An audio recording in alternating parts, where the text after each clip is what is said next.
And welcome back, everybody, to another episode of Bubba and the Bloom, episode 99, your 2024 Fantasy Baseball second base preview as we continue our trip around the diamond to get you ready for the 2024 season.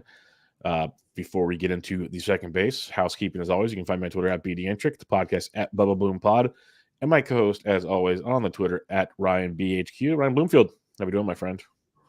We're hanging in there, man. It's a familiar theme of 2024, I guess, but it's another tough scene at the Bloomfield house. We have been snowed in, iced in for 4 days in a row. The little Blooms, the 2-year-old and the 4-year-old, are getting quite rambunctious. They liked the snow and ice for like the first day, and now we're just inside. So fingers crossed. We're recording this Tuesday night. Wednesday, as of now, school's open, daycare's open tomorrow, so may finally get the little ones out among their friends and out of here and give me some time. Love my kids, but need some peace and quiet sometimes. Yep. Oh, I get it full-heartedly. There's my slow season, and I still send mine to daycare because if I want to just chill or something, like that little window, glorious. It's all I can say. So, like, especially for ones with kids that used to take naps and then don't take naps anymore, that window's gone, and that was a perfect midday little treat. So, yeah. I feel for you. I really do. And it's kind of ironic because you got the snow, and mine was literally today. Asking, she went to the snow like 2 weeks ago and goes, when are we going to the snow again? Like, she wants to go so bad. I'm just like, if you only knew. Send her up here. We got plenty. Yeah, no, we got a trip planned for her in a couple weeks to go back to the snow, but she's chomping at the bit. It's fun when these, as you know, and others do it, when your kids start to like understand things a little more and get like what they like and don't like, then it gets a little more entertaining to watch them enjoy things. So Yep, absolutely. Although not this podcast, they haven't. At least Not mine yet. haven't taken to mine, fantasy quite yet. I told Ryan that mine saw the video. That's right. It popped up on our YouTube feed on our TV one night, and the little one goes, "Is that you, Daddy?" And I said, "Yeah." And I played it, and she goes, "I don't want to watch this, Daddy." And we turned it back to simple songs. So Paw Patrol, or yeah, exactly. Yeah. So it was fun for about 2 seconds. She was really interested, like, why is Daddy on TV? And then it went away real quick. So thanks. She will make her debut someday. Trust me. It'll be on accident, but she will make her debut someday. But yeah, we're going to talk second baseman. Before we get there, like usual, Listener League, I want to remind everybody, you guys are crushing it. We're up to 35 people. That's not including me and Ryan. So in theory, we could probably already field 3 full leagues. Yep.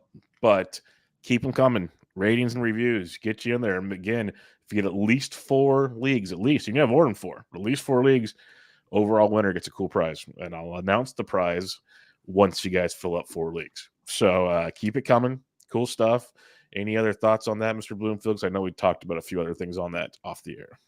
Yeah, a few people have reached out actually this week, just kind of asking for an update. And we have not forgotten about you. If I've responded to you, at least the ones who have reached out to me, you're on our list. We're just waiting to get at least our 3rd league and likely 4th before we start reaching out for dates and things like that. So we have you. If either of us have responded to you, you're on our list. Yep. It's just we want to get the leagues nailed down first, and then we'll be in touch. Probably pretty soon. Yeah, I would say within the next 2 weeks. So I'd imagine if we get at letes 4 teams, we'll start in mid like 3rd week in February. I'm guessing like that'd be the goal. Ideally March, but everyone has all their other leagues going on and everything. So It is what it is. But we'll get those going. $50 price point. We all agreed on that already. So we'll have some fun there and knock it out of the park. But thank you all for already contributing. It's been pretty sweet seeing the interest because, and especially the fact that it's kind of what Ryan and I already talked about. It'll be our first time on the NFBC platform doing auctions. I've only done 1 auction in my life, and that was like 6 years ago. So I've never done technically probably never done an auction the way I look at it. And a lot of you all that have been sending in like your reviews and talking to us, it'll be your first times too. So that's what's pretty cool. You guys want to try it out and everything. And that's kind of the purpose of this whole thing is let's all have some fun. Let's learn it together. Let's enjoy the fantasy game and enjoy an auction while we're at it. So Be pretty cool. I want to see your handwritten sheet and notebook with auction price. Is that how you're gonna do it? What's the prep plan like? Now I'll print something out, but then I'll have it next to me and scribble on it throughout the process. Like I won't be inputting things as I draft. Probably I'll have it all next to me, and if anything, I'll import stuff just so it keeps track of my finances. But that's about as far as it'll go. Yeah, I'm just one of those guys. Like when I walk into the barf draft at the bar, guys will have their laptops. I have my laptop just to check the steamer if I need it or something or whatever projections. I have my printout of players I want. Like I'm not Casey Chaw level of just like a sheet of paper, but that's just how I roll basically. So. Very different from me, which is honestly what I like about our duo, and folks have said that kind of makes the show what it is we go about player evaluation, I think, pretty differently. Sometimes we agree, a lot of times we don't, but I think the listeners, I think you all are better off for it. So yeah, last week was fun. A lot of disagreements on the first place. We that was good. Yeah, I did not expect to see myself so high on Vlad. I did not expect a Goldschmidt versus Christian Walker debate to bust out, but it did. And I'm sure stuff will happen tonight at second base. 100%. Because this second base pool, there's a lot of players I could see a lot of Spider-Man gifts, or you're like nitpicking at certain aspects to like justify things. So let's get into the second base pool, and we'll talk about it again at the end. We'll kind of recap how we want to approach things after we break down all these players and everything. But we'll go over to the top 10. Then we'll do 11 through 20, each give a pick, and then 20 plus give a pick. But Bloom, why you pulled it up there, explain what we got on the Bloom board. Yeah, we got the standard format here for the YouTube and the live stream crowd. We've got our top 30 by ADP, so obviously top 15 on the left, the next 15 on the right. By ADP since Christmas, I believe we're doing. So like the last 15 draft and hold drafts on the NFBC, and then the Steamer projections color-coded for your viewing pleasure. Just looking at this and just kind of overall takeaways before we start getting into specific players. For me, by far the biggest thing, this is pretty staggering looking at like the two columns, the top 15, the next 15.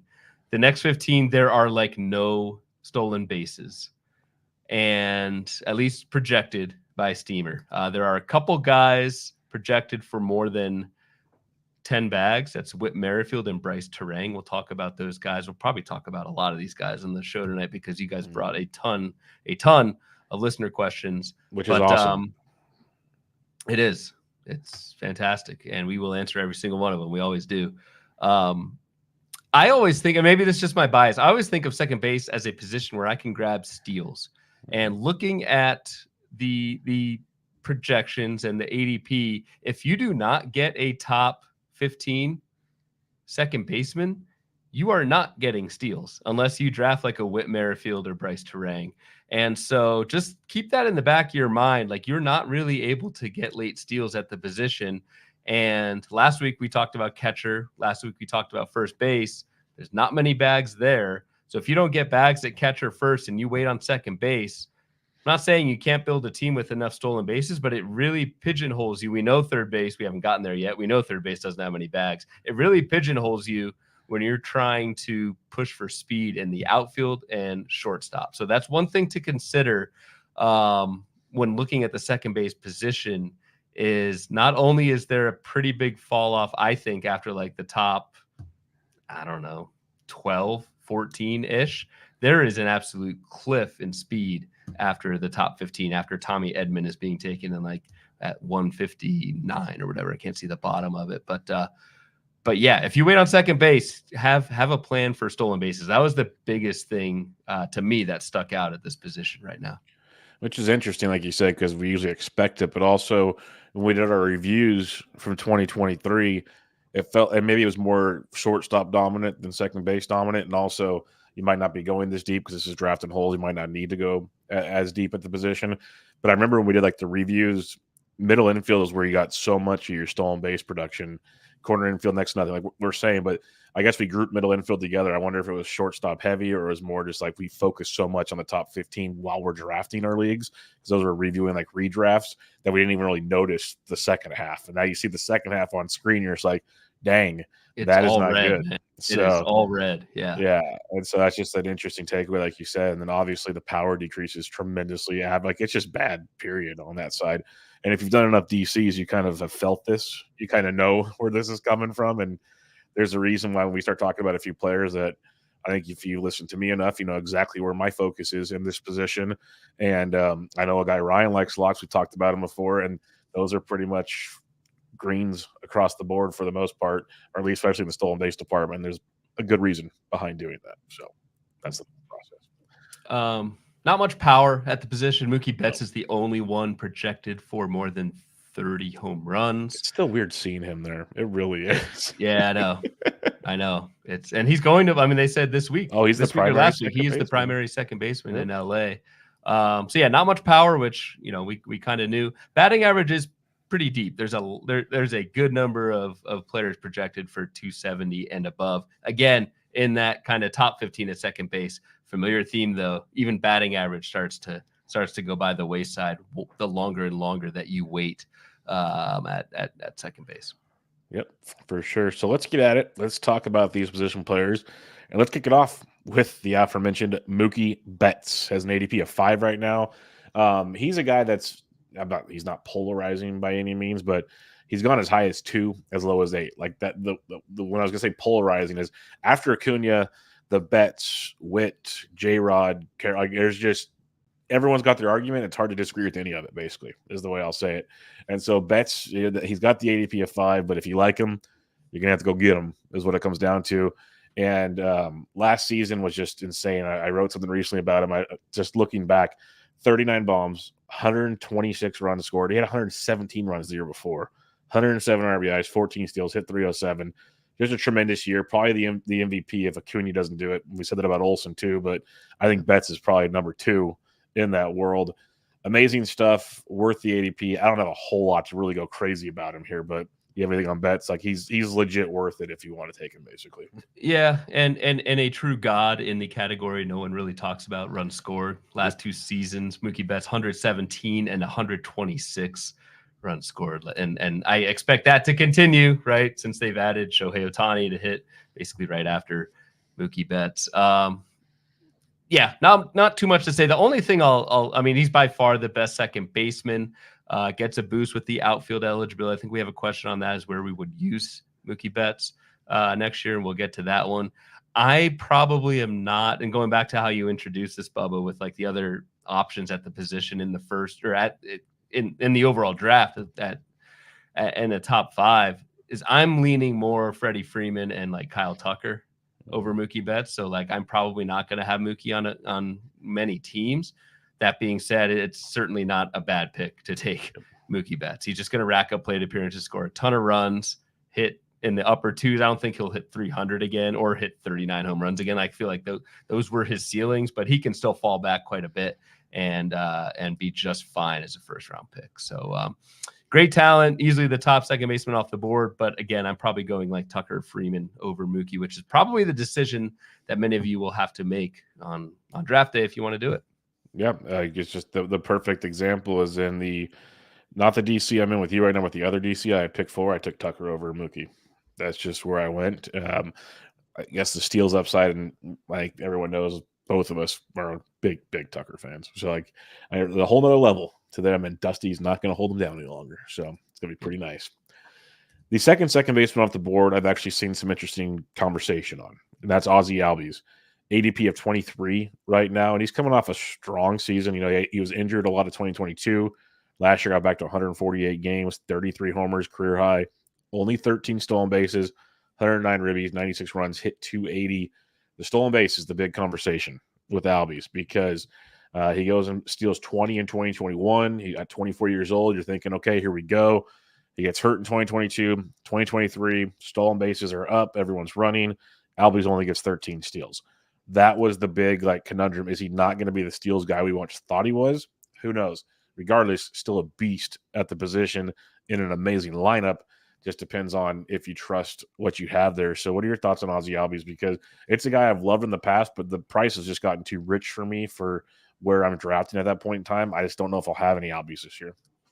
I think Albies is fine. He's perfectly fine. Like, well, actually, when I run his HQ baseball HQ projections through my little sheet here, Albies comes out as the number 20 hitter, and he's the number 20 hitter off the board right now. So projections have him as dead even in the second round, which is pretty damn good.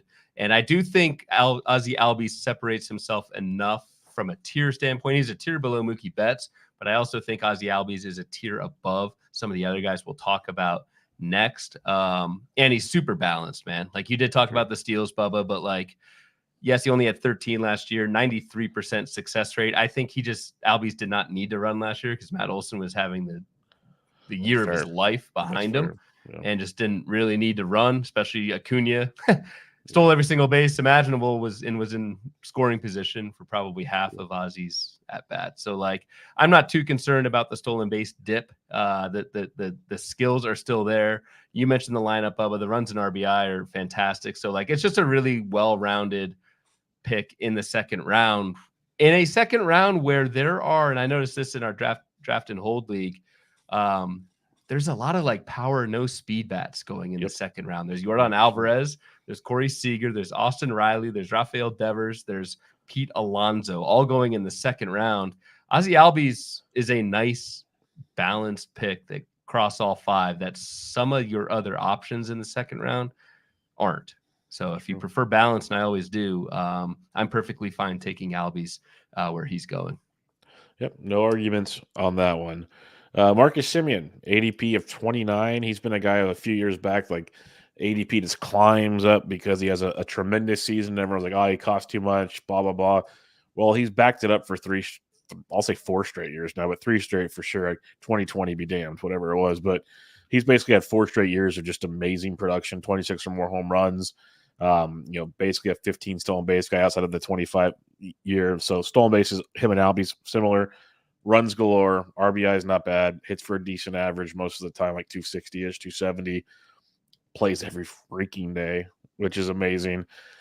He's awesome as well. Like, he's one of those, if you couldn't get Albies and you can land on Semien, I see a lot of similarities there. I do agree, like you said, Albies is kind of in a tier of his own, but after Betts, before the next group.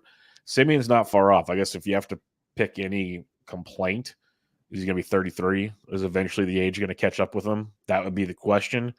But right now, like I said, it's basically 4 straight full seasons where he's just playing every day, producing at an elite level, and it's hard to see that crash at any time, especially, again, that Rangers lineup, pretty good. It is. It was pretty damn good last year. Marcus Semien, I don't know. He's these one of these years, guys. Like, one of these years, Marcus Semien is not going to get 700 plate appearances. And I think it will be 2024. I would have been wrong saying this the last 4 years. But so much of Semien's value is tied to him racking up plate appearances that, frankly, we haven't seen before. I've actually posted this out earlier today. Semien has had 700 plus plate appearances 5 straight years in a row. That's crazy. Only one other hitter has done it 5 times since 2010. That's Nick Markakis, of all people. Freddie Freeman's the only one who's done that 4 times, reached 700 plus plate appearances. Nobody else has done it more than 3 times in the last 12 years, reached 700 plate appearances. And Marcus Semien has done it 5 years in a row. Now, how much of that is luck versus skill? I do genuinely believe Marcus Semien has a skill, the stamina, the work ethic, the ability to hit at the top of the lineup. And just be in the lineup every single day. Like, a lot of that is on Marcus Semien.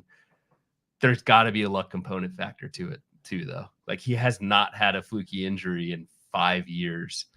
40% of hitters that go in the top, I think 200 every year, land on the IL. For Semien to avoid that year after year after year, again, a little bit of skill, but I think there's definitely some luck involved there.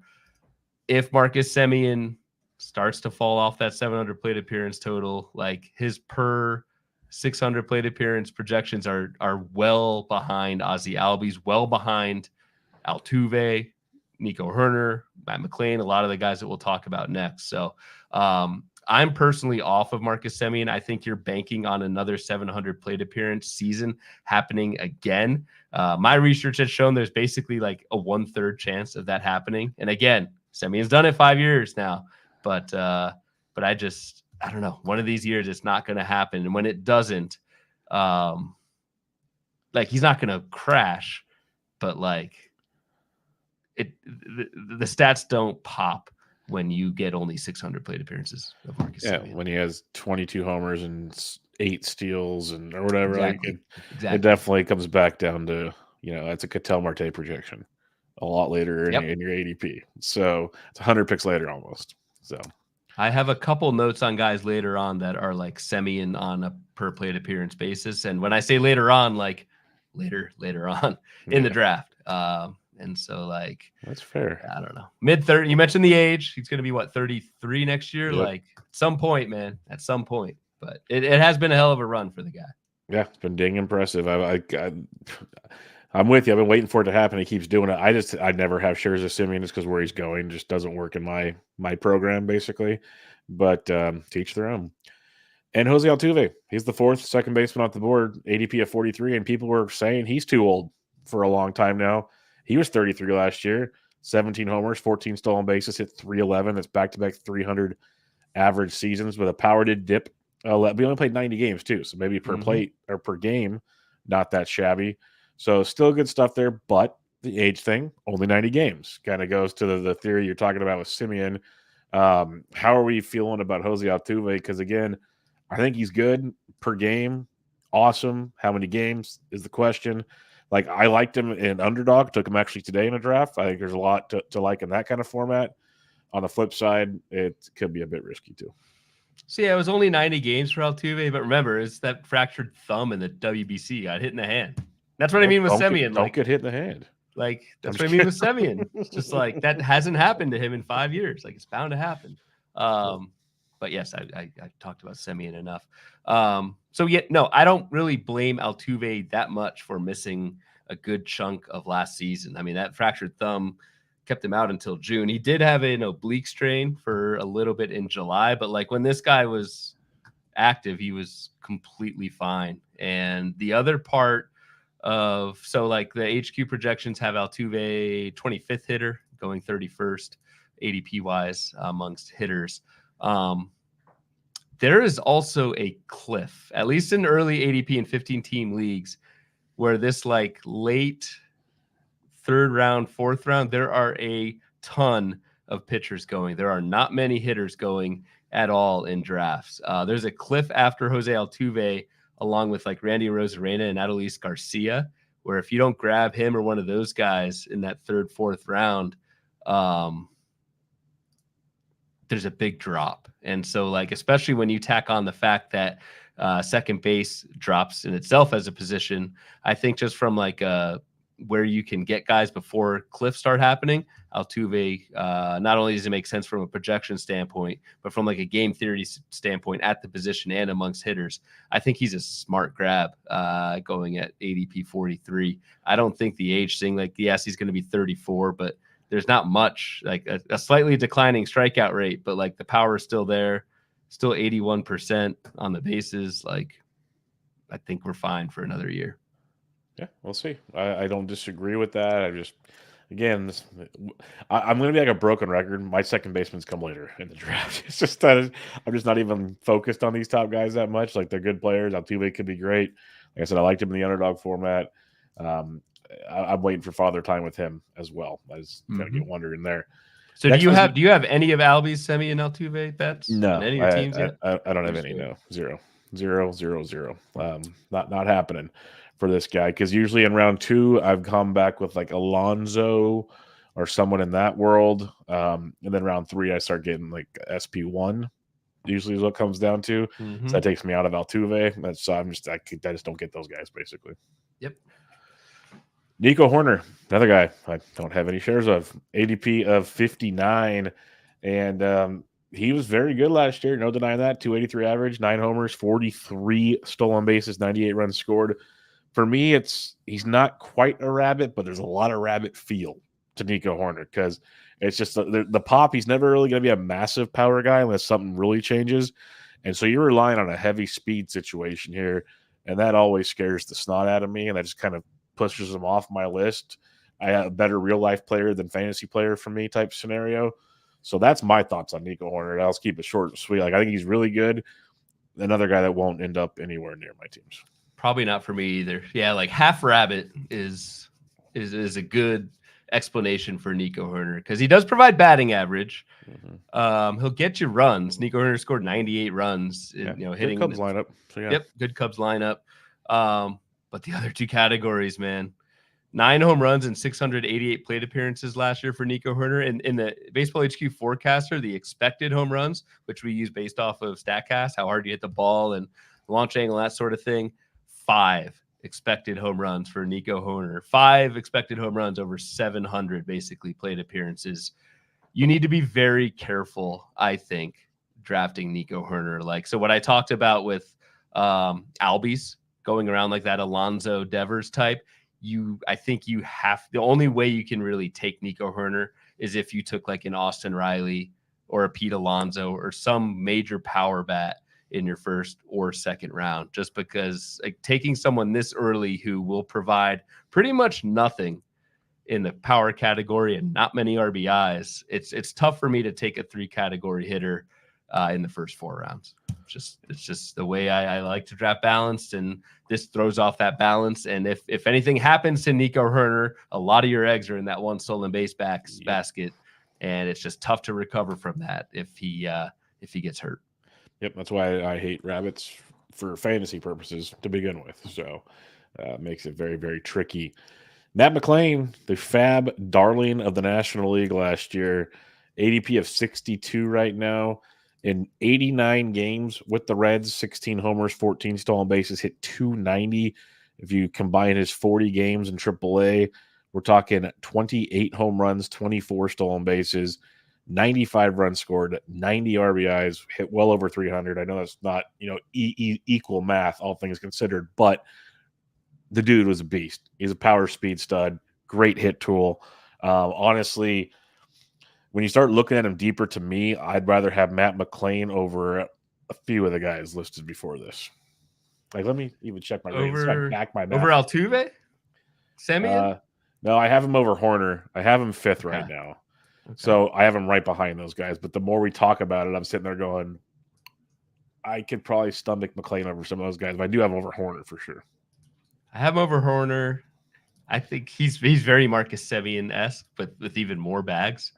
I will say Matt McLain, like, I would not. So he hit 290 in the majors last year. I would not expect that. The BABIP was super high, and I know we don't know what Matt McLain's personal BABIP will be, but I'm guessing it's not whatever 370 or 360, whatever it was last year. It was super high. I also think the power metrics don't really support what McLain did on a per plate appearance basis. Still think he's a 20 home run bat. But I wouldn't expect like growth. So I do think Matt McLain is pretty fully priced, to be honest. And I don't know, like, if you take Matt McLain's rookie year and extrapolate that out over a full season, I think you'll be disappointed.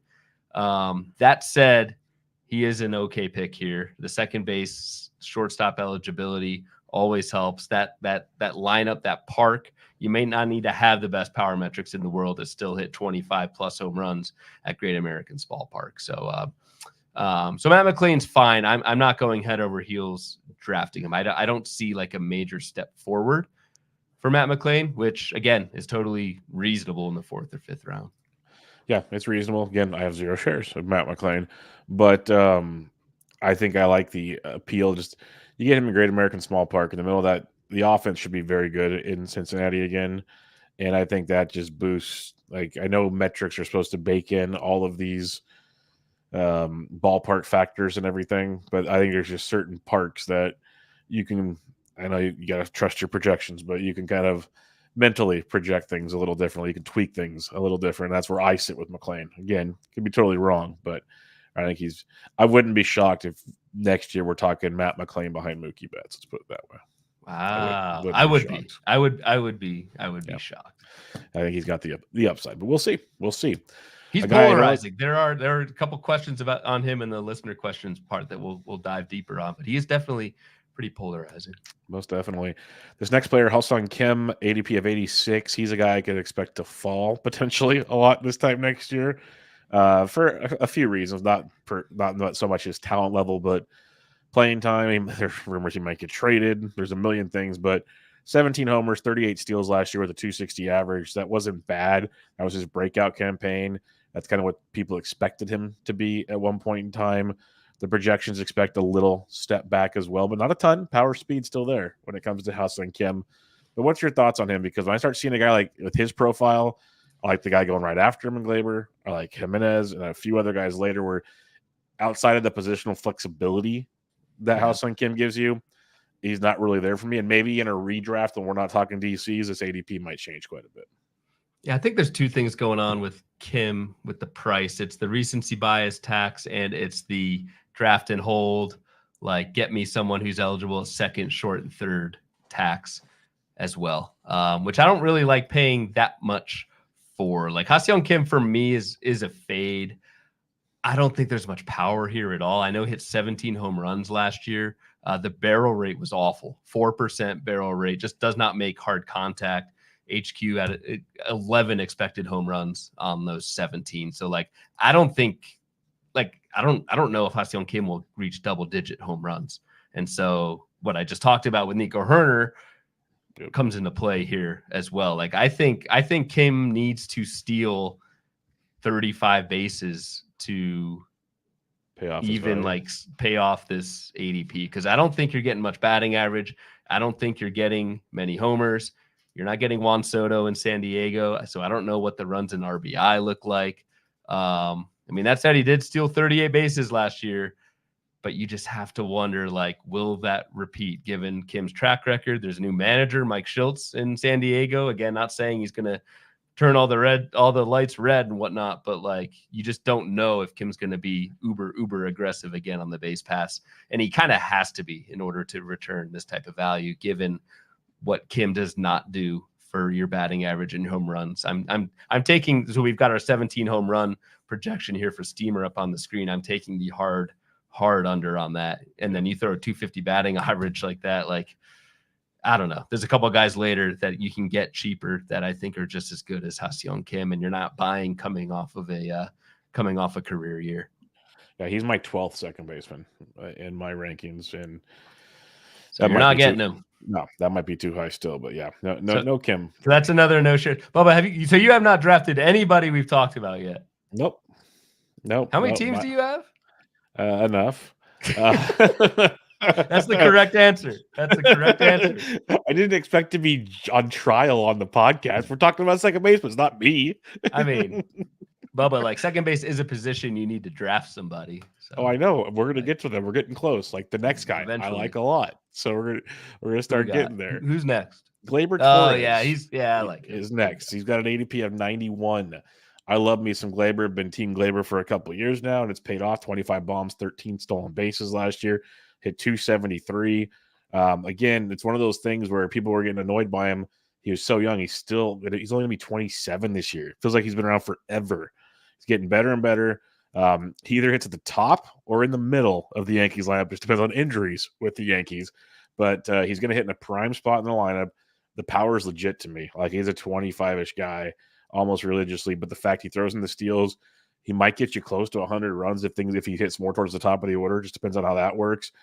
It's a pretty strong, like, 4-ish to 4.5 category player that you get with Gleyber Torres. I like him a lot.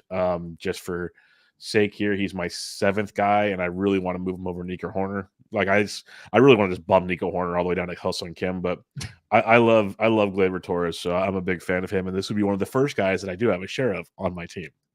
All right, so you do recognize second base as an actual position. Yes, it does exist. Establish that, so we're good. We're good there. Full agree, man. Full agree. I had Torres's box in the forecaster, and here's how I wrapped it up. Consistent running game. It's hard to see a big step forward from what he did in 2023, but I wrapped it up saying this feels like 25-10 production you can confidently bank. And that was before the Yankees obviously added Juan Soto. Like, he's probably hitting right behind Verdugo, Soto, Judge in that lineup. Like, he might hit cleanup. That's ridiculous. Yeah, exactly. There will be RBI opportunity galore for Gleyber Torres. And I would challenge you. So, like I talked about Semien before, this is Marcus Semien on a per plate appearance basis going 4 rounds later. And again, what am I, a little diatribe about plate appearances earlier? Like if I'm a betting man, I'd bet Semien has more plate appearances than Torres this year, but like it's certainly not a shoo-in by any means. And so I think you're getting the same player 4 rounds later. Gleyber Torres to me is an absolute smash at this price. Interesting, like he didn't run at all early in his career. And like 2021, he had 14 stolen bases randomly, but he followed that up with 10 and then 13. Like this is well-rounded production at a very good draft cost for Torres. Big fan. Looking at Curlin's MLBPlayingTime.com, he does the lefty and the righty lineups. He's got Gleyber batting fourth in most of them, like which makes sense. Like the way you mentioned it, because like the only difference would be is he's got LeMahieu leading off first lefties instead of Verdugo, but it's Soto, Judge, Torres, boom, boom, boom. Like it makes a ton of sense, and if that lineup were to stay healthy, like dude, you got Rizzo, Giancarlo, like. There's bats. Volpe sucks, but does have some power. Like so, that's a interesting production coming up there. Joe Rico in the chat says Gleyber over Nico Hoerner. I agree. I'll be making that change after the show. Yep. Tom Travado says, does Gleyber hit 1 or 6 in that lineup? Different counting stats. That's a good point. I can't see Gleyber leading off. If he does, there'll be runs galore instead of RBI galore. The only way he leads going to be galore. Yeah. Something. The only way he leads off is if DJ's gets hurt, because Gleyber was leading off at one point last year, and then DJ started clicking. DJ went to lead off, and Gleyber moved to the middle of the order. So I think it'll be like we said, Gleyber hitting fourth until injuries dictate things, and the way the Yankees work, injuries will dictate things. So just buckle up. But hopefully one of the injuries is not Gleyber Torres, because there's not been one of those yet. All right, the next guy I have 0 shares of, and that is Bryson Stott. We talked about him in the review, and he stood out like a sore thumb. Big season, played 151 games, 15 homers, 31 steals, hit 280, all fine and dandy. Really cool stuff. I'm just not as big of a believer. Like the talent was there. It was good. I think there's a little bit of Nico Hoerner in this that scares the crap out of me, and that's where I just kind of like back off. Like we talk about it, we like stability a little more. Give me Gleyber if I want to take a gamble. A couple guys, like the next 4 guys I like over Bryson Stott. So I'm just out on Stott because all it takes is like one IL stint or something, and the whole profile goes to heck, and it's just not going to work. I also like the next. Funny you mentioned that. I like the next. I hate to agree with you on every player. We've had a couple disagreements, but like the next 4 guys are pretty much on. They're all over my squads. Like they're just littered all over my squads. Yep. Bryson Stott, like the Hoerner comp, the Nico comp is good, except I don't think Stott has Nico's speed, and Nico doesn't have Stott's power. And Nico doesn't have Stott power. Yeah, but Stott really doesn't have power, man. He had 15 last year, but like 5% barrel rate. Like, how about Stott versus Hong Sung Kim? There's a comparison for you. That is probably a better comp. Probably a better comp. And Stott's going later. My answer would be neither. I don't know what Bryson Stott really does outside of steal bases. He's really good at stolen bases last year, 91% success rate. So like we do need to honor that. He took advantage of the new rules, struck out less often in 2023 than he did in 22. And this is just Bryson Stott's age 26 season. So maybe there is some room for growth. But I think if you're just talking redraft leagues, like the batting average is okay. HQ we're projecting like 260 without much power. I don't know. It's just I like the guys going after him more, and thus I will not be taking Bryson Stott. Could be wrong on him. Could be a big growth season, age 26, but be on someone else's team. Yeah, I'm looking. I got Kim 12 and Stott 13 in my rankings, so it pretty much checks out in that regard. Now the 10th guy in ADP right now, big fan. I had a lot of him last year too. His price is a little higher now, not a ton though. Andres Jimenez, ADP of 106. He did it again last year, folks. 15 homers, 30 stolen bases. Counting stats are a little down. That's kind of what keeps him down in ADP. That's kind of a Guardians thing more than anything. Hit 251 after hitting 297 in 2022. This is probably more who he is. But that power, he's a 15 home run guy with 25-ish. Like, he's a stolen base machine with the power appeal, and lefty power in Cleveland plays well. So he could, you never know, run into some more just for the fact he's going to be 25. Like, he's still getting older. I love Andres Gimenez. No problems with Andres Gimenez. Yes, he'll be on some teams of mine. What about you? Yep. I've got in my prep here, he's Ha-Seong Kim going 2 rounds later with more power. Maybe not as many stolen bases, maybe, but Gimenez stole 30. I mean, like, come on. That's only 8 fewer than Kim did last year. And Gimenez, like a good combo last season of a career best strikeout rate and a career low BABIP. So Gimenez only hit 251 last year, hit 297 the year before, man. Like, I don't think he hits 297 again, but I think Gimenez could be a batting average asset. And with more hits, this is not breaking news, but with more hits, you're on first base more often. I think that leads to even more stolen bases. So I took Andres Gimenez actually in our current draft and hold that we're in I don't know what round, wherever he's going. I guess 8th round, and felt pretty damn good about it because, again, to go back to what I talked to on the top, there's only like a couple more stolen base sources at the position left. And so it's like now or never time. And Gimenez is certainly a good option in that regard. And it's kind of fun because, we give Curlin a lot of flack because, well, he deserves it. But he keeps wanting to come on the show, man. We keep saying, I put him in his place. Don't you worry. But he does a lot of research on these things, like the lefty righties and all that stuff. So I give him credit on this.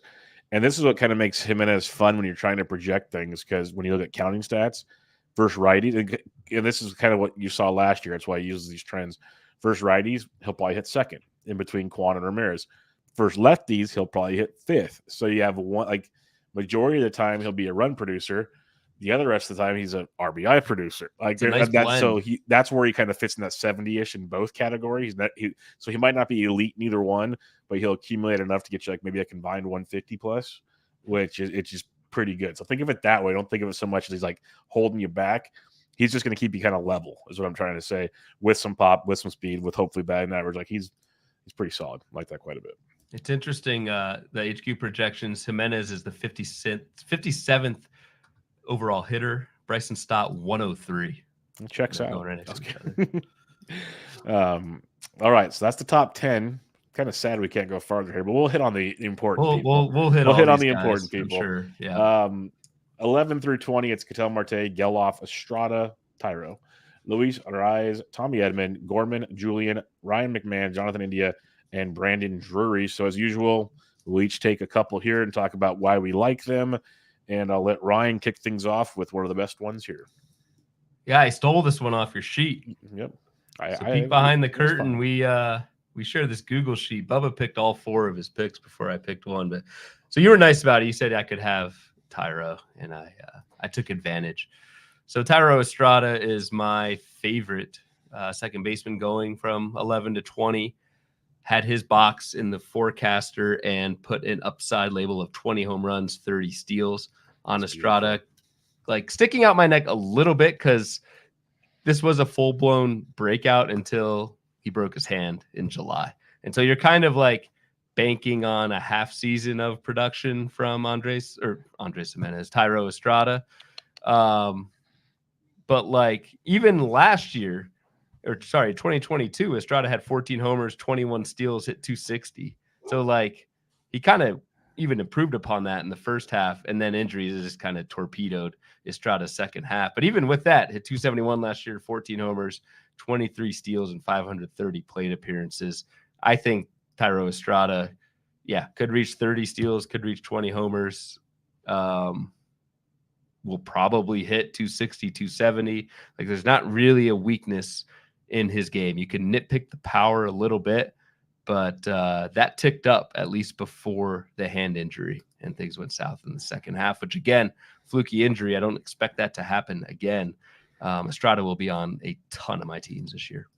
Yep, you and me both. In the draft we were in, I double tapped on the turn Estrada and Gelof combo, which is so sweet because Estrada's second base shortstop, and Gelof is obviously second base. And the one thing before I go on to Gelof, of course, is I have Estrada 9th. I have Gelof 10th. But I love what you said about Estrada, the fact that because that's the thing I see so many times. I saw it so much last year.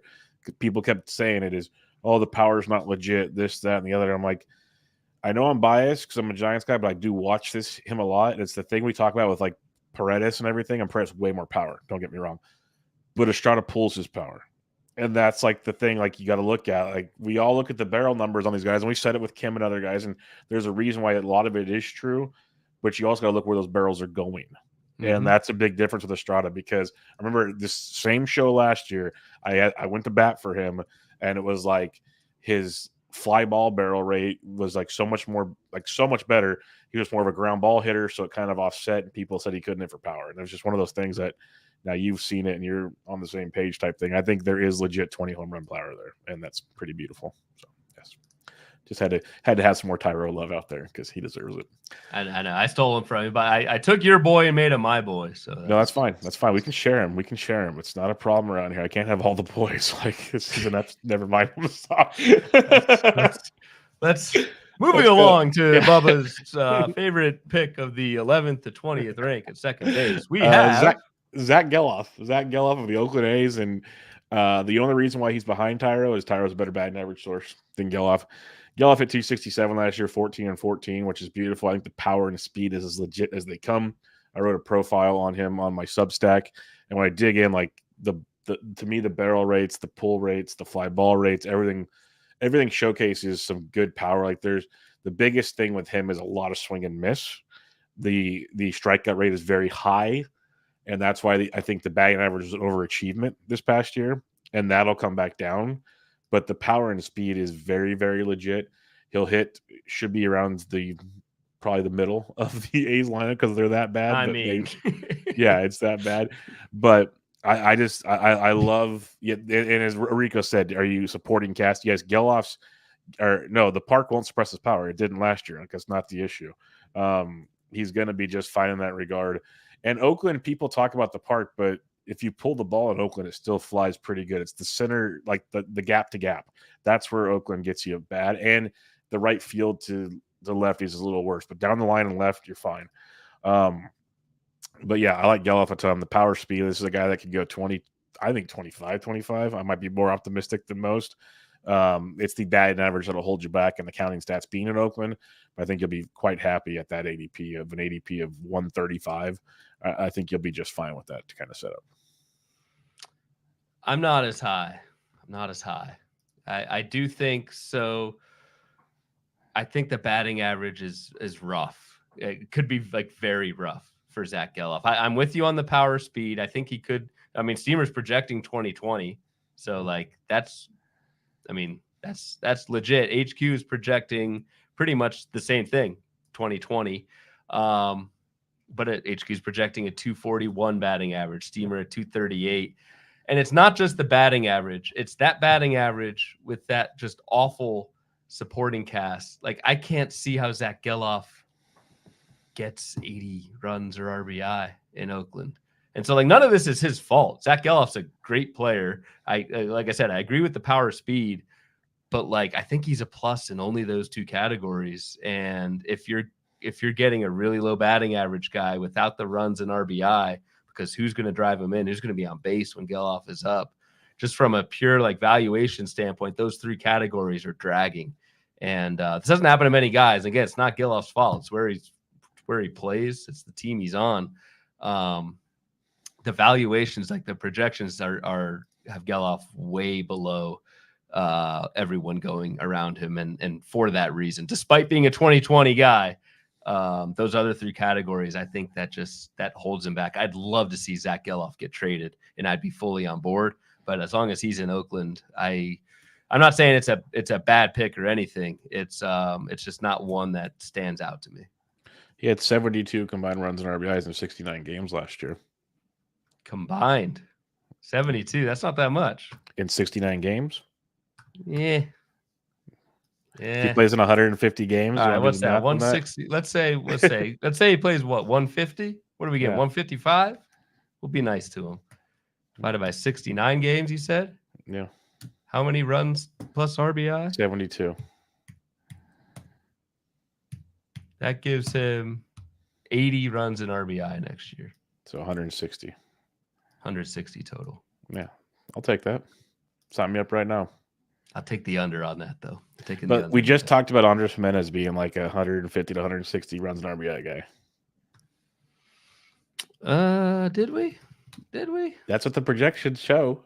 He had 75 runs, 62 RBI last year. No, that's a good point.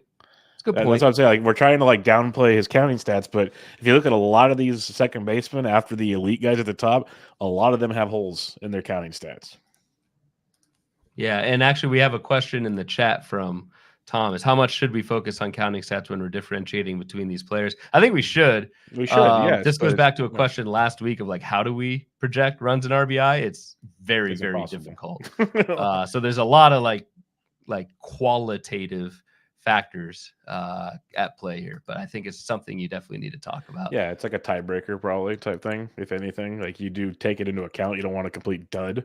But I'm just saying, if we're going to throw shade on Gelof, let's look around the room at the other options. That's all I'm saying. So. We had 40 RBI, 40 runs, 32 RBI last year, and 300 plate appearances. Yeah, so now if he gets a steamer 600, that's 80 and 64. 80 and 64. It's okay. It's not bad. Better than you're giving them credit for. I mean, you just did the A's preview. Are they going to be better or worse than they were last year? They're going to suck. But they sucked last year. But the bright side is if he bats second, you have Ruiz in front of him. He actually gets on base more than people want to give him credit for. Steals second. Yeah, and he gets Soyans in scoring position. And you got Rooker dropping 30 bombs. And then you got Noda, Brown, like guys that'll run into some balls. If Gelof can just get on base, which, again, if the batting average sucks, big problem. If Gelof can just get on base, the runs will be there. He can drive an Esteury Ruiz. It's there. It's really there. That's the other thing, though. So when we mentioned the 40 runs, 32 RBI last year, that's with a 267 batting average. Oh, yeah. I think he's hitting 240. Yeah. So like that average drop will hurt. Yeah. Yes. I don't know. I don't want to say I'm out on him. It's just like he's not. Like, he's fine there. He's fine there. Well, I'm out on your next guy. So who's your next one you're talking about? Ooh, who we got? Who would I put? Arias. I got a one category player. Give him a little bit more credit than that. Give him a little bit more credit than that. Luis Arias is by ADP where the hell is he going? 153 last year. Finished 90th on the Razzball Player Rater last year. So all he needs to do is repeat from a valuation standpoint, repeat what he did last year, and you're building in 60 picks of profit. There is and this is the caveat, he does not do much of anything except get base hits. But this is what I was talking about with Freddie Freeman last episode.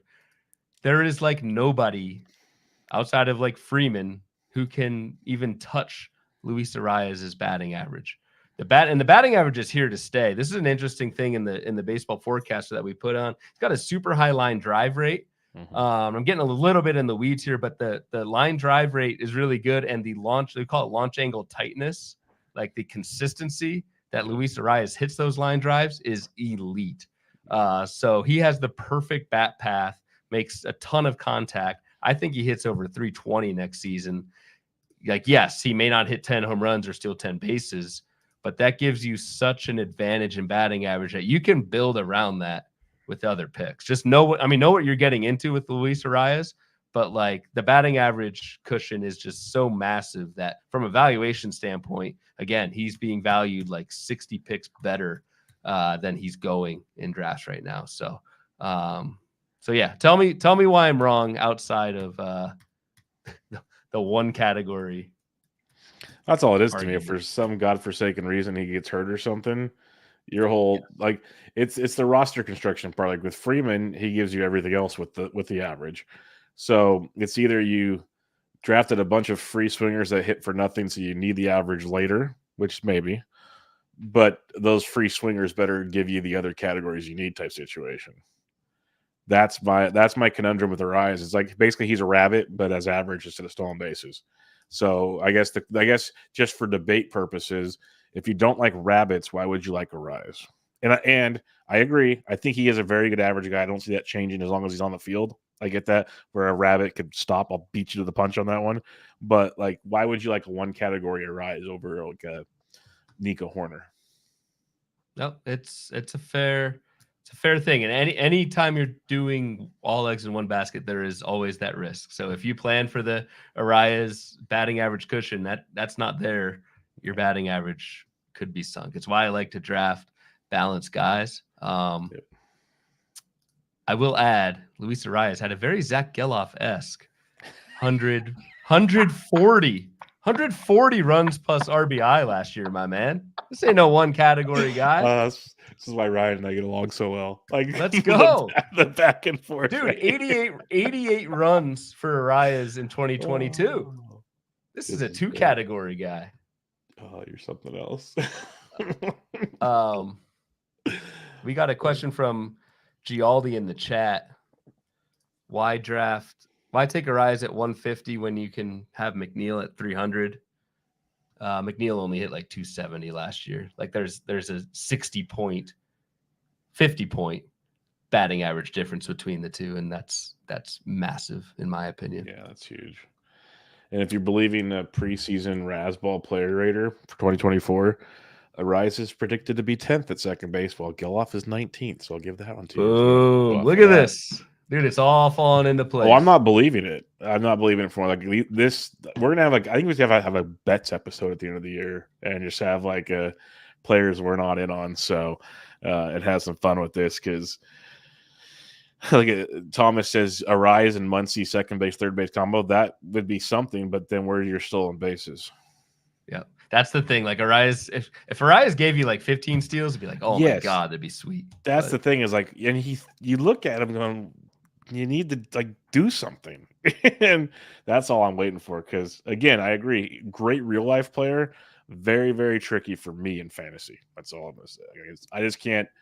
Maybe I'm not confident in my fantasy building abilities, but I just can't. You need to go like C.J. Abrams, Adolis Garcia earlier, guys who get you homers and steals without the batting average. But again, it's risky. This does go back to it's very risky. Where if any, there's like single points of failure with the way you're building that team. And so maybe I'm talking myself out of Arias, but I just I don't know. I feel like it's good discussion, and from a pure valuation standpoint, like he absolutely pops at this ADP. Like it's not close.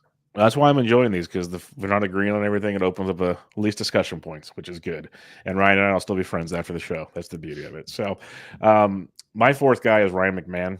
I've always been a McMahon guy. He's the 18th second baseman off the board, ADP of 227. He's second base, third base, which is also a plus. But what I love about McMahon, I feel like I say it every single season, either via article or podcast when it comes to Ryan McMahon, is if you want consistency, just this is what he does. 151 plus games in 3 straight years, 20 plus home runs, 5 to 6 steals. He's going to get you like 2 out of the 3 years, 80 runs, 70-ish RBIs, hits 245. Like that's just kind of what Ryan McMahon does. And we've said time and time again, like stability. We like stability. And Ryan McMahon to me it's not like jump off the paper. We're going to go, surprise the world in MVP, but it's so stable that you can just throw him out there, build around him, and it's just it's comforting as the draft goes. I picked 227 to get a guy that you can pretty much pencil in his stat line is very, very hard to find and very, very nice to me. I love Ryan McMahon. Yep, and with the Coors, I don't know his home away splits last year, but with the Coors thing, you can kind of optimize on a weekly basis Ryan McMahon as needed. So I like it. I'll tell you splits right here just for fun because I got it. Home away, he hit 261 at home, 219 on the road, 14 homers at home, 9 homers on the road. Yeah. So if you've got like in draft and holds, if you've got another second baseman or something, if you've got some flexibility, get McMahon in on those home weeks. 227 looks even better. For sure. ADP 21 plus. Who's your first player? It's a Bloomboards guy for I forget why the hell he's a Bloomboards guy. Where's he at? ADP faller. He's an ADP faller. It is Jorge Polanco. Can't find his freaking thing. I have his actual. Anyway, it's Jorge Polanco, who I feel is like 37 years old, but is entering age 30 season. This is a guy who just 2 years ago hit 269, 33 homers, 11 steals. Yes, the injuries have been an issue, but I just feel on a per game basis, and if Polanco can get healthy in a pretty good Minnesota lineup, going at 271, like that 250 batting average projection, 21 homers by Steamer in what is likely a partial season, given the plate appearance history from Jorge Polanco. I just think if you can kind of luck out with the health, you're getting a really good buy. Second half last year, when Polanco finally was healthy, because he had knee issues and hamstring issues, really started to get healthy and get rolling in the second half. 10 homers, 260, 3 steals, like that'll do. Where Polanco's going like whatever 20th outside the top 20 at second base. Yeah, Thomas says Polanco over McMahon. They have similar projections. If you told me Polanco would stay healthy, yes. Yeah. I feel like you got a higher ceiling with Polanco, but a lower floor. 100%. That's why I usually still take McMahon, but it's a good comp. For me, I had to do it. I laughed. Oh Jesus! I laughed as I typed it in. Luis Rengifo, ADP of 259, plays all over the diamond. I talked about him plenty, but he hit 16 homers, stole 6 bags in 126 games last year. Hit 264. He's going to lead off for the Angels. Make of it what you will with their lineup. We'll see how that turns out, but that's back-to-back years with at least 16 home runs. He's shown that type of power. Projections have him playing more games this year, which he should, and they got him 2010 with 261. He's actually projected to have more runs and RBIs than Zack Gelof. So you got that going for him. I mean, who isn't? Yeah, exactly. It's starting to all come clear now. Like Zack Gelof's a bum. So we got that going. But I love Luis Rengifo. I think the fact he fills all the positions for you, like everywhere in it's like second, third, short, and outfield. It's glorious what Rengifo can do. He's going to lead off, and the power, speed. And he's not like literally one of the few guys as the draft goes on that's going to give you a little bit of everything. So give me Luis Rengifo. And all those other positions you mentioned, shortstop, third base, outfield, are future episodes on the Bubba and the Blue podcast. So I look forward to you fawning over Rengifo. Yeah, I won't put him on every one, I promise. No, it's a great pick. I love the pick. Rengifo is extremely underpriced right now. Yep. And I have so many shares. Who's your next guy? I'm going with the free agent discount / recency bias discount. I'm going Ahmed Rosario is projected by Seamer to hit 275 with 15 steals, 11 homers. Somewhat banking on the fact that Rosario will find a team and play regularly. I just think this is a guy coming off, admittedly, a really bad season where he got traded to LA and then just like didn't play regularly in the second half. But you look back at 2021 and 2022, Rosario hit 282 and 283 in those 2 seasons. Stole a total of 31 bases, double-digit homers each of those years, like going outside the top 300, eligible at second and shortstop. I think once Ahmed Rosario signs, and if he signs in a place where he's going to play every day, this ADP will, I think, skyrocket as it should. So I'd get in now on Ahmed Rosario. Yep, no complaints on that one. That's been your boy for a long time, so no complaints there. Mine's going to be Bryce Terang, and this is more of looking at ADP. It's at 328. Strong side of a platoon for now. I just like what we saw at the end of the year. Only 6 homers, but 26 steals, hit 218. But it was just kind of a weird season for Terang. High expectations. Obviously got off to a horrific start, and second half only hit 229. But it was just the improvements he made down the stretch, especially in August, was very strong. Got kind of banged up again in September, but we saw some signs of life there. And at worst, you got a stolen base dude later, which I really, really like because he should steal a ton.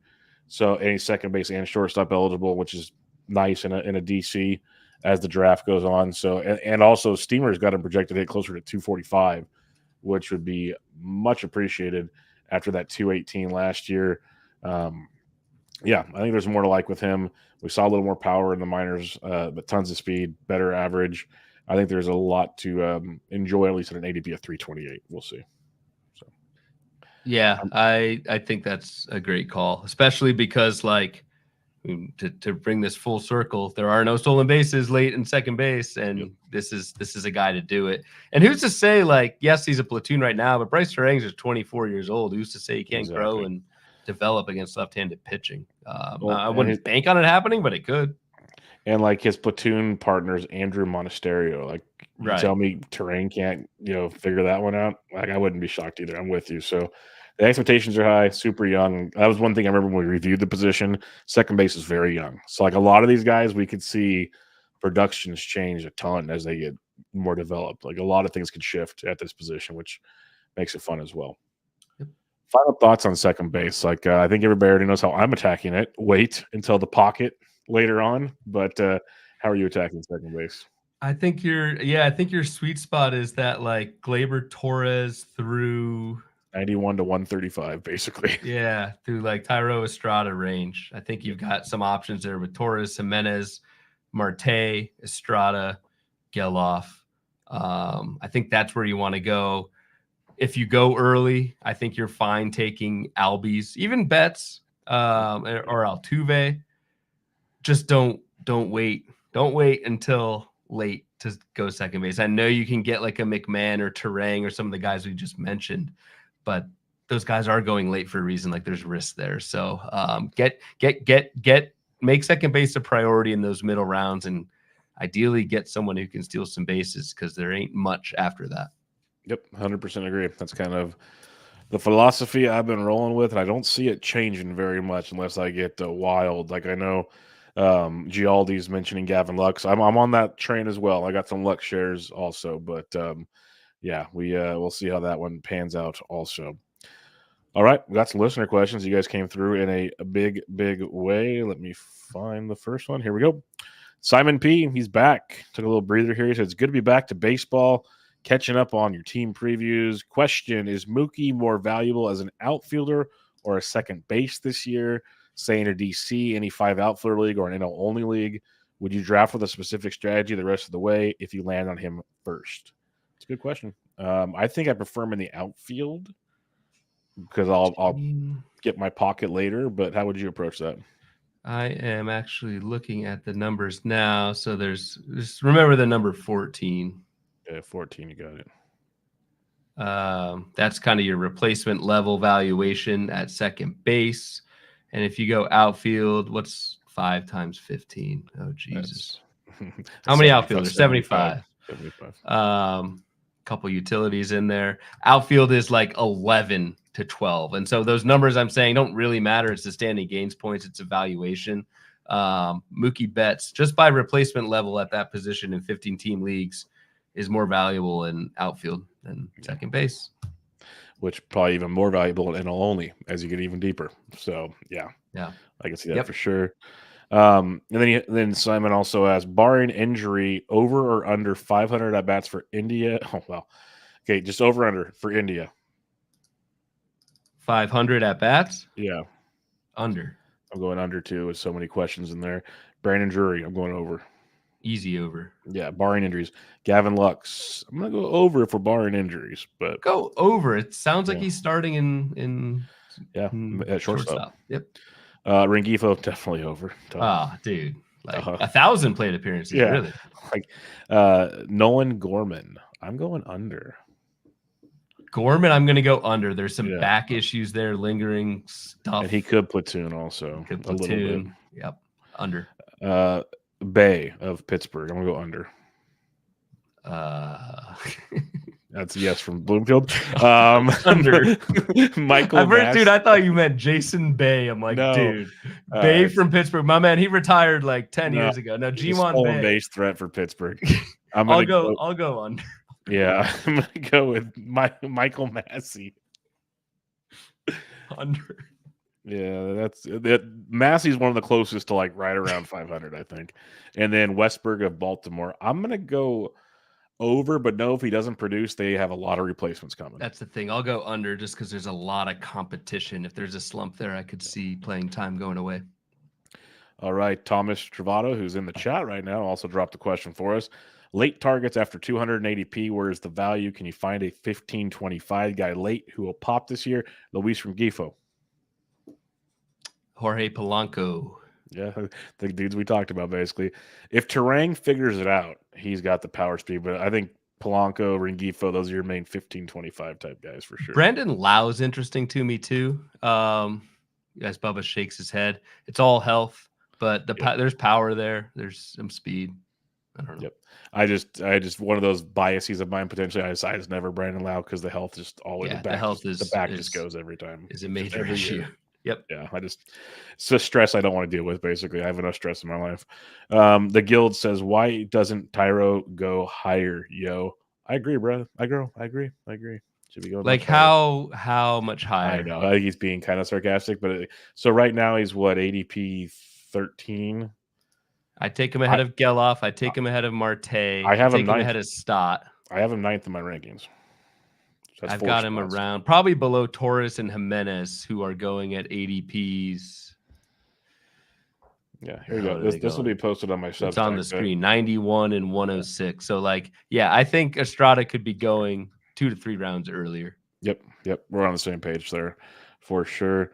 Eric Samolsky asks, McLean's average feels insultingly low to me. Hit 290 last year despite lower pull rates and higher called strike rates than he's ever had, which suggests a young player perhaps being cautious in his first call-up. As he gets more comfortable, why would he hit worse? You kind of hit on this earlier, though.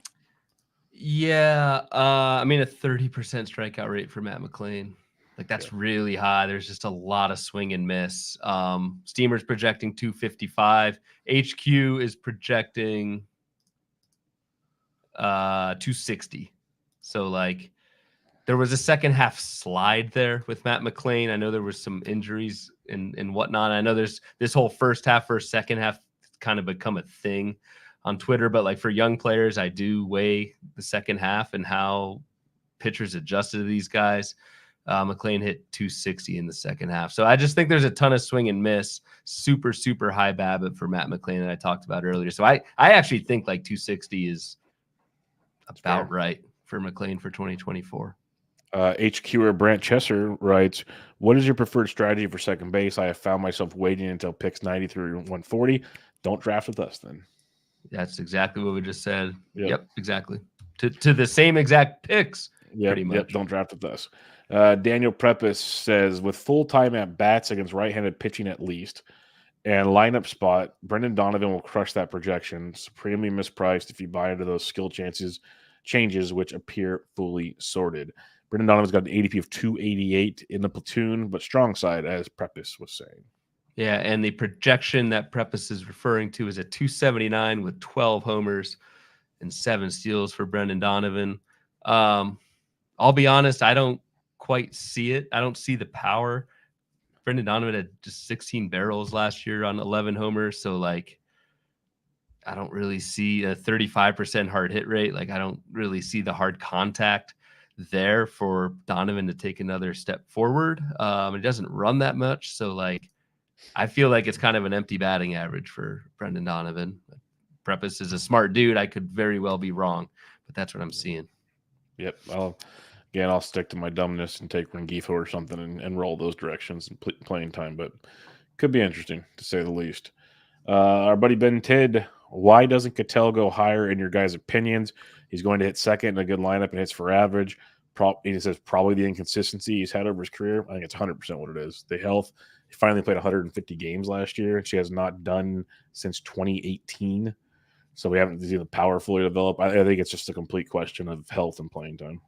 Yeah, we kind of glossed over Marte because he's the 11th second baseman off the board, and we didn't pick him in our 10 to 20 range. But yeah, that's it for me. Is really the track record. Marte last year basically hit, if you add up 2021 and 22 together, home runs and steals, that's what he did in a single season last year. Ketel Marte's career year was in 2019, the Happy Fun Ball year. So I've never really fully given Ketel Marte credit for that. And yeah, it's just the 2020 through 2022 track record is pretty poor. So it was great last year. I just think that's going to be hard for him to repeat. For sure. Gialdi in the chat, thoughts on Jose Caballero? He came over in the Seattle deal to Tampa Bay. Going to probably be the starting shortstop to at least start out the season. I like Caballero. The speed is legit. 26 steals last year in 104 games. The power, not so much. That's the conundrum. But the speed will play. His glove's not bad, so he'll play a lot for Tampa Bay. And I guess depending on where everything else shakes out, I think he could be interesting. But I have him like my 37th second baseman right now because I'm still like outside of steals. What do you get? But at the same time, you're not paying a premium like you are elsewhere. He currently, over the last 12 drafts or 15 drafts, ADP of 490. So yeah, I think Caballero, for that reason, for the price and the stolen base upside alone, is worth it at that price. If we think he starts the year in the Rays starting lineup, like that's pretty good, and he draws walks and can at least get on base. Bubba, you mentioned the defense too, so I think there's like enough playing time safety, and the stolen base upside is actually pretty huge. So at that late in the draft, yeah, take a shot. Yep, I'm a fan as well.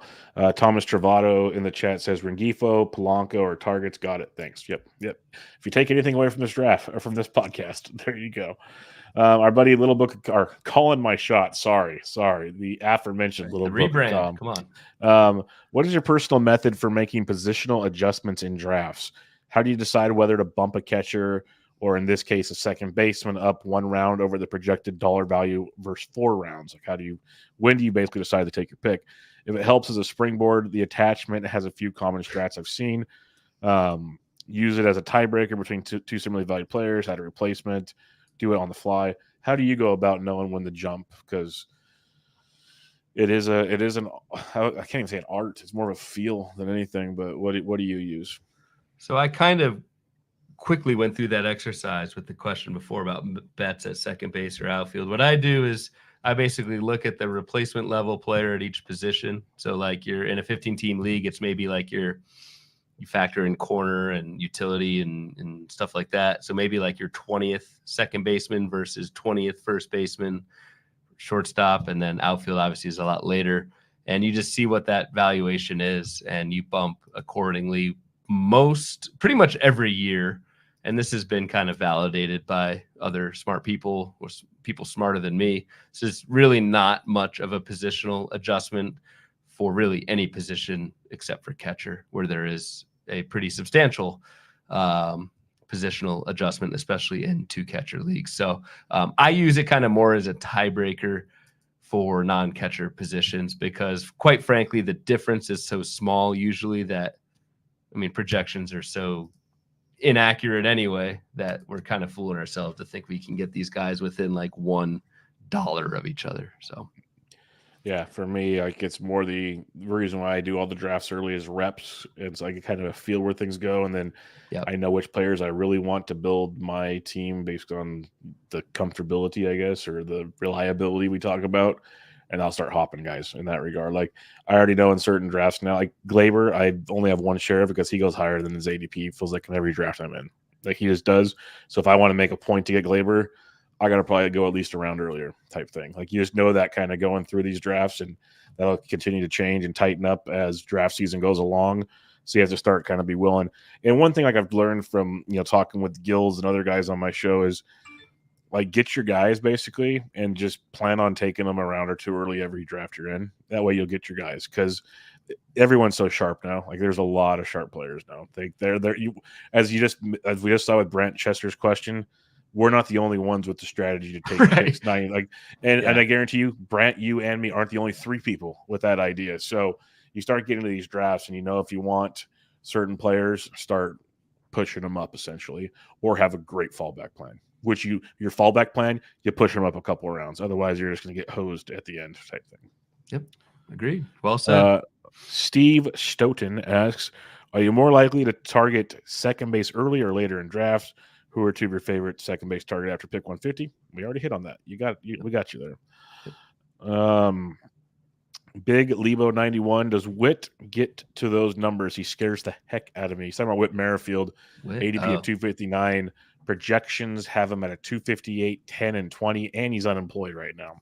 So that's the biggest question. Where does he land before I even know what his projections will actually what will actually occur with those projections, I guess. But yeah, it's tough. What do you think? Yeah, that's tough because I made the argument earlier about Ahmed Rosario. not just assuming he gets a job, but like fairly confident. I'm not as confident in Whit Merrifield getting a regular gig. This is a guy from a real baseball standpoint, the last 3 years has an OBP of like 310, which is bad. He's 35 years old. His game is predicated on speed, which with the rule changes in 2023, that doesn't stick out as much anymore. I don't have the defensive metrics or whatever in front of me, but I would imagine Whit Merrifield has lost a step. If he's lost a step on the base pass, lost a step in the field as well. So like, and the price isn't like super. I mean, it's $250, but like you could very well get a guy who is a utility player at $250 going the same exact price as Luis Rengifo. And so I think there's a lot of risk. That floor for Whit Merrifield this year is super low. You kind of want him to sign like with some shitty team. Oakland. Yeah, like Oakland or Angels, or as we offend half our listeners, but he's been rumored to the White Sox, and that actually would be great. That actually would fits. Be great. I mean, Mike Carter would be pissed, but that would be great for Whit Merrifield's fantasy value. That's what you want. You don't want Whit Merrifield going back to Toronto. I don't just basically like competitor. I agree with Ryan. I think it's more than likely he lands somewhere that he platoons or the utility. Yep. If he somehow lands on the other side of things, you got a better conversation. But a lot of ifs with Whit. Yep. Then Andy Splinter has our last question here. Edward Julian, is it wrong to think he could be a good middle infield power option, assuming you already have stolen bases, below average swinging strike percentage and O-swing percentage, which will hopefully lead to less Ks, above average barrel rate, and should lead off against right-handed pitching? I've heard a lot of people say they believe in Edwards' power. There's the other parts, kind of what Andy mentioned, as he's got to tweak as well to get there. But I've heard a lot of people pretty optimistic on Julian this year, and a 212 ADP gets them really optimistic. Yes, agreed. I think the power's pretty legitimate. I have concerns about Julian as an everyday player. It was really, really bad against lefties last year, like awful. It was only 48 plate appearances, so extreme grain of salt. But I don't know if Julian is an everyday player.